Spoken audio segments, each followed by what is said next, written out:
Kekristenan dan liturgi yang hilang, kajian narasi dan liturgi budaya Halaika pada masyarakat Boti. Desa Boti terletak di Kecamatan Kie, Kabupaten Timur Tengah Selatan, Provinsi Nusa Tenggara Timur.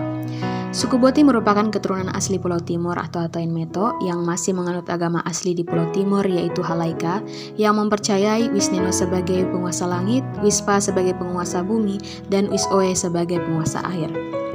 Secara adat, masyarakat Boti dipimpin oleh Usif atau Raja sebagai kepala suku yang berperan mengatur berbagai aspek kehidupan warga, mulai dari kelahiran, perkawinan, hingga kematian.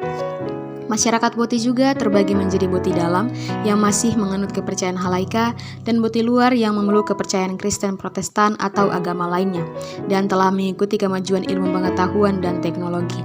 Halaika sebagai kepercayaan masyarakat Boti dalam tidak hanya berfungsi sebagai pengatur nilai-nilai keagamaan, tetapi juga nilai-nilai sosial. Dalam kepercayaan Halaika terdapat tradisi tutur dalam upacara-upacara adat. Tuturan ini mempunyai kekuatan magis dan bersifat sakral karena mereka percaya bahwa Taino Meto atau tua-tua adat sebagai ahli penutur ritual. Ketika bertutur ada roh-roh leluhur yang hadir dalam diri penutur itu, sehingga apa yang diucapkan itu harus disambut secara sakral. Tuturan ritual dilakukan dalam upacara adat seperti dalam upacara kelahiran, perkawinan, kematian, pembuatan rumah baru, memasuki rumah baru, membuka kebun, dan panen. Masyarakat Boti dalam masih melakukan perhitungan musim menggunakan posisi bulan dan gugus bintang. Hal itu dilakukan oleh Meo atau Panglima sebagai orang yang ditunjuk secara budaya yang bertanggung jawab terhadap kegiatan bercocok tanam dan menjadi penasihat raja. Para pria suku Boti diwajibkan mengikat rambut atau berkonde bila sudah menginjak usia 20 tahun ke atas. Pada bagian ikatan dipasang tusuk konde atau soit yang terbuat dari bambu, tulang sapi atau tanduk. Hal ini diwajibkan karena mereka meyakini rambut panjang sebagai sebuah simbol kekayaan alam yang mereka miliki. Masyarakat Boti memiliki pembagian 9 hari untuk pertemuan dan ibadah, yaitu Neon Kait atau hari keramat, Neon Liana atau hari anak, di mana para orang tua dilarang memerahi dan memukul anak-anak, Neon Ai atau hari api, Neon On atau hari doa, Neon Masikat atau hari bersaing, Neon Suli atau hari perdamaian, di mana warga tidak boleh sembarang bertutur kata sehingga tidak terjadi salah paham dan pertengkaran. Neon Pah atau hari bumi, semua masyarakat suku itu dilarang menebang pohon dan merusak lingkungan.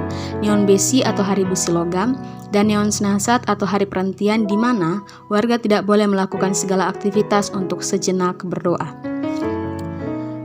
Pada setiap hari ke-9, semua penganut Halaika diharuskan untuk berkumpul di balai pertemuan untuk melakukan pertemuan atau ekutefas. Setiap hari ke-9 warga dilarang melakukan aktivitas di kebun, beternak, bahkan tidak diizinkan makan dan minum. Saat berkumpul, warga hanya mendengarkan petuah Usif selama seharian penuh tanpa istirahat.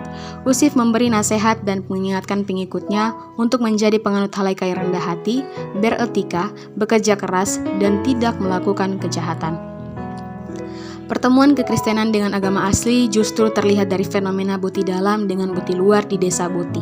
Hal ini terlihat dari masyarakat Boti dalam yang masih tetap memeluk kepercayaan Halaika dan hidup berdampingan dengan kelompok Boti luar yang telah menganut agama Kristen. Sebagian besar masyarakat Boti luar juga masih menganut sistem tanam dengan perbintangan dan filsafah Munit Naleko atau hidup baik yang masih melekat hingga saat ini. Perjumpaan Kristen dengan Halaika di desa Boti justru memberikan fenomena yang menarik. Masyarakat dapat hidup berdampingan secara budaya dengan aspek Tuhan dalam spiritualitas yang berbeda. Sekian dan terima kasih. Wisnu Kit, Tuhan Yesus memberkati.